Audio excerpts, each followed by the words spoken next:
Marco Asensio to Arsenal in January. Then we are talking about a story of Tomiyasu and giving us his injury update. Then we are going to come out and really let you know what Ben White is all about, the England national team. Obviously, Petit, one of the Arsenal legends, have come out and really said something great about Ben White. Welcome to Rokani Media Football. How are you guys? And where are you watching us from? I go by the names of Rokani David. Smash the like button, comment and share. If at all you're watching us for the very first time, endeavor to subscribe to this channel so as not to miss out on stories that we do upload in here on a daily. Now, World Cup updates right now. France. The lineup for France is already out, but Saliba, a player who plays for Arsenal, is really out. Upamecano and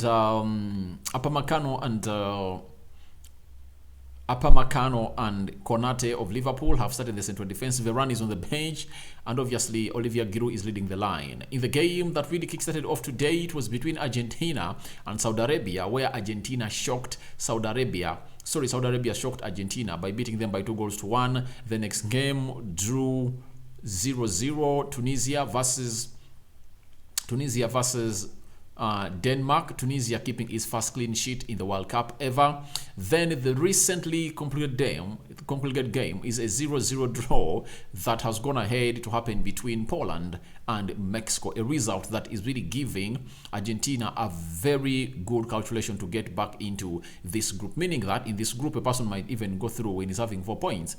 Or if at all Argentina goes ahead to win all its 2 games against Mexico and Poland, they can top this group, because I believe Saudi Arabia is going to find it rough to play alongside Poland and Mexico. So Rokani David is my name. Endeavor to subscribe to this channel, and don't forget to subscribe because we want to hit our target of 80,000 subscribers before the end of this month. So we have a story coming in from Ekrem Kona. He's a Turkish football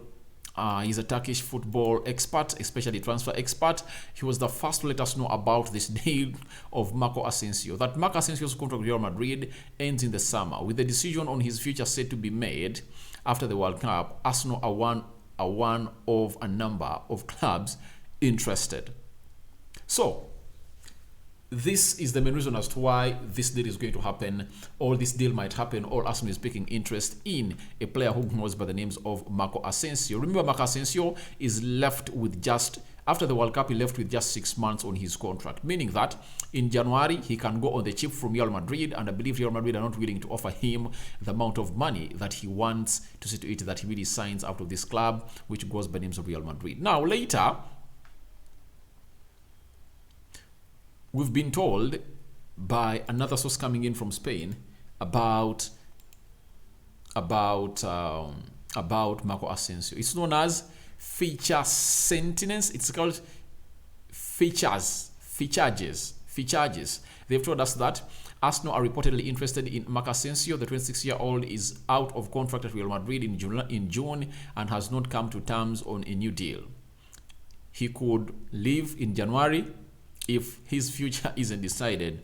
As of now, there has been no offer from Arsenal. So this player is up for grabs, and Arsenal are really looking at this player. Why are they looking at the player? Arsenal are a team that don't want to spend a lot in the January transfer window. When you look at their main target, that is Mikhailo Modric, as confirmed to us by Fabrizio Romano. I believe that's what is going to come out today or tomorrow on this channel, that Arsenal's priority target, all marquee signing January, is Mikhailo Modric, and they have to spend close to 50 or 60 million euros, meaning that almost the large budget of their of their transfer window in January is going to be spent on a player who goes by the names of Mikhailo Modric, meaning that they have to go in for players that are not going to be so much cheap or expensive, because Marco Asensio can be gotten now at like 10 or 15 million euros, and you get Marco Asensio at a side which goes by the names of Arsenal, you are adding more experience to your side. You see, he's a winner. He has won close to 5 Champions Leagues. He knows what it means to win the league, and obviously he's going to come on and really add on more goals through assists and goal involvements into the game of Arsenal. I told you guys, however much Bukayo Saka is playing very well, but he needs someone to go on and really make him reach his ceiling right now, because Bukayo Saka isn't giving Arsenal 100% of his entire talent that he really beholds. Why? He has no competitor. He's in the comfort zone. Remember last season when Bukayo Saka was playing at that level, he was being pushed by Nicola Pepe because you know that there was a player who was bought expensively at Arsenal, and he was the most expensive player Arsenal has ever bought in history, who was on the bench ready to come on and really get the job done if at all he cannot go on and really produce or give the manager what he wants. And he raised up to the occasion, and guess what happened? The guy played very well, and it led Arsenal to being one of the untouchables in the league last season. This season, he is at the same level. So the coming in of Marco Asensio helps Arsenal in very many things, or very many terms, or very many aspects. The first aspect is him having the winning mentality and adding that to the likes of Zinchenko and a player who goes by the names of Gabriel Jesus. Then that competition between him and Bukayo Saka. Reason being, if Bukayo Saka gets an injury, obviously people look at Reece Nelson, Marquinhos, but they are not at that level of replacing Bukayo Saka. Arsenal needs a player who, when he starts when Bukayo Saka is on the bench or when Bukayo Saka is injured, when they don't really feel like they are missing out on Bukayo Saka. I remember in the game of Nottingham, Reece Nelson came in through and really scored that 2 goals and an assist. He was hailed a lot, but can he do that at the level when he's playing teams like Manchester City, Manchester United, Spurs, Chelsea, Liverpool? That's the big question. The reason as to why I've always urged for Arsenal to bring in Marco Asensio ever since in the summer is because he is a different kind of player altogether, and his talent is great because he will create lots of spaces in the Arsenal final third. He's good at taking off players, looking out for that final killer pass, and passing in between the lines. He is really great. Those line-breaking passes, he's great at them, and he is a good goal scorer. That is Marco Asensio. And thirdly, what really makes me think that this deal can be really easily done is the relationship Arsenal has between them and Real Madrid. Real Madrid have a very good relationship with Arsenal. They managed to loan Ceballos at Arsenal and returned, and really spent like 2 seasons at Arsenal. Then he returned to Real Madrid. Then later, they went ahead to loan a player who goes by the names of Odegaard at Arsenal. Then they later sold him to Arsenal, obviously permanently, meaning that there is really a very good relationship between Arsenal and Real Madrid that could act as a catalyst to see to it that this deal happens in the January transfer window, because Arsenal can even agree with Real Madrid that we are going to pay 15 million euros, but you're going to pay you that money in the summer, not now. And Real Madrid would be so much welcome to that, because the president of Real Madrid said they are not going to go out and give the man in the names of Asensio the contract he needs. Asensio wants close to £200,000 a week. He believes he has to be earning that, and Madrid is saying, no, you are not worth that amount of money. So that is why Marco Asensio is really so much rigid to really renew his contract at Real Madrid, because the offer given to him, he doesn't like it. It's not in his interest to put pen to paper on such a contract. That is Marco Asensio. So smash the like button, comment and share, and then let's talk about the Arsenal player known as Tomiyasu. At the World Cup right now, going to play for a team which goes by the names of Japan. I think, is it tomorrow? He has come out and really revealed to us what exactly he is really going through or going around his life as far as his injury and fitness are concerned. Now, Tomiyasu has provided an update on his fitness following injury ahead of the FIFA World Cup. He has told us that I'm ready to play. That's what I said. I was injured 3 weeks ago, but I feel fine and I'm ready now. That is what Japanese Times has come out and told us about Tomiyasu. Then he later continued to let us know that I started my season with some injury this time again, and I heard that Mikel Arteta himself had struggled with his injury just like me. He spoke a lot with me at that time. I really think he's a good manager and has a good management skill. That is what Tomiyasu is telling us. But Tomiyasu is really back and feeling fit to go on and really represent his country in the World Cup. But for Arsenal, he's really a reliable player. Why? He can play as a left back, though he's not left-footed. He can play as a right back, and obviously can play as a central defender, meaning that He's a utility player that you would love to be having in your team. Let me give you an example. During the era of of Arsene Wenger, he had lots of utility players. The one that I admired most is the sporting director of Arsenal right about now. That is Edu Gaspar. Edu Gaspar was really a very good player. He could play as a left back. He could play as a central defensive midfielder. He could play as a left winger at Arsenal. He could almost play 3 positions, all 4, at a side which goes by names of Arsenal. The other one was Songo Bilong. He had sometimes played as a central defender. He played as a central defensive midfielder. He could play as a right winger. Sorry, a right back. That is a man who goes by the names of...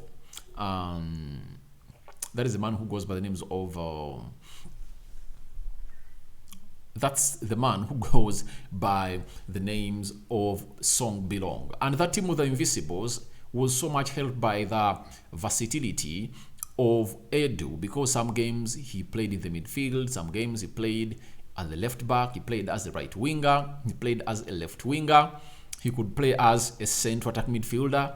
It shows you the importance of a player like him in the team. So right now, if Arsenal have a player like Tomiyasu who can really cover that entire back line, then you are blessed to be having such a player, meaning that you won't be worried of any injuries, because he's going to come in and fight like a glove. And it's so much, remember, this season for pocketing Mohamed Salah. If you're having a player who can pocket Mohamed Salah, then who are you to come out and really not hail this player who goes by the names of Tomiyasu? I believe very many Arsenal fans want to see Tomiyasu back and feel fit, but he has told us that I'm ready to play. I was injured 3 weeks ago, but I feel fine now and I'm ready. And remember, he sustained that injury when Arsenal was playing against PSV. I believe it was away, and he walked off the field of play. But obviously, he's a very brilliant player that every Arsenal fan would love to see fully fit and back into the team. And his presence adds onto the competition at the club. Not so?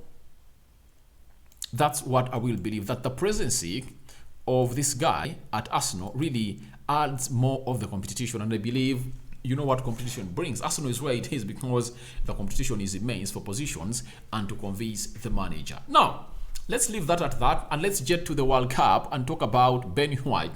Ben White is one of those players that was named into the 26-man English squad that went to play in Qatar. Yesterday, they won their first game by 6-2. Bukayo Saka netted a brace. Rashford on the score sheet. Jude Bellingham scored the opener. Then Raheem Sterling scored, and I think Jack Grealish came in through and really made it 6 for England in that group, and they are topping it by 3 points and a goal difference of 4. Now, Ben White is one of the discussions that people are really fronting to the media each and every time they are really talking about the World Cup. Others believe he's better than Kylian Trippier. For my case, I believe that position is supposed to be Trent Alexander-Arnold to start, but the manager has his own players really believes in, and that is Reece James, who never traveled to the World Cup, and Kylian Trippier. So Emmanuel Petit has said the following: that is Southgate going to play Ben White? He's having a great season for Arsenal. I would play White as a central defender. White is one of the best defenders in England and has confidence as well. So I would probably play with him in central defense. Now, I believe Ben White is one for the future of England. When you look at Harry Maguire going out of contention because he's 29, I don't believe he'll return in the World Cup and play for England when he's like 33 years of age, because there are very many other good, decent centre-backs that are really coming up and are going to come out and play for England. And when you put out a narrative that's going to come out and play as a central defender at the national team, the space is going to be there. But is Mikel Arteta going to get him back into the central defense position? I doubt. I believe he has proven more as a right back at Arsenal. He cannot match the levels of Saliba and Gabriel Magalhaes to that central defense. So I believe Petit gets this wrong. How can you play a player who was once a centre-back last season, and this entire season that is leading into the World Cup, he has not even played anywhere near the central defense of Arsenal? So if at all you told me that he can play him as a right-back, I would agree. But this argument, I'm not agreeing with Emmanuel Petit, however much is an Arsenal legend, but you can't tell him that Ben White is one of the best defenders in England and has confidence, so he would play with him in the central defense. So this logic, Maguire, I think Maguire played very well yesterday, though he was the one to blame for that one goal, the first goal they conceded, and then he got out because of concussion. After that, you can't take off John Stones. He is not even better. I think when he was playing the central defense, he was better than Dyer. But right now, Dyer is better than him. Reason being, he has been playing the central defense for Spurs for a very, very long time at a top level, and obviously giving out results that no one else expected to come in from him. So I don't know what you think about. Would you play Ben White as a central defender in the English national team? Who does he dislodge? Is he Maguire or Jones? And remember, there is Kyle Walker coming back. And obviously when Kyle Walker comes back, it's going to be something great, because they might go back to a back three. And where does he fit into that central defense of England? All that into the comment section below. Tell me what you think about Marco Asensio to Arsenal in January, because the player is available and Real Madrid are not willing to offer him a new contract. Then let's talk about a player who goes by the names of Tomiyasu, who is really back and fit to play, and he has confirmed that to Japan Times ahead of their World Cup game. Rokani David is my name. Smash the like button close to 200 times, and obviously your reactions will be highly welcomed onto this channel, and that is the Rokani Media Football. I sign out for now. See you later. May the Almighty Lord watch over you throughout the night and enjoy the tournament. France versus Australia is the next game in the group that France is in, and I think that is Group D that is playing its first game today. I'm out, guys. Bye-bye.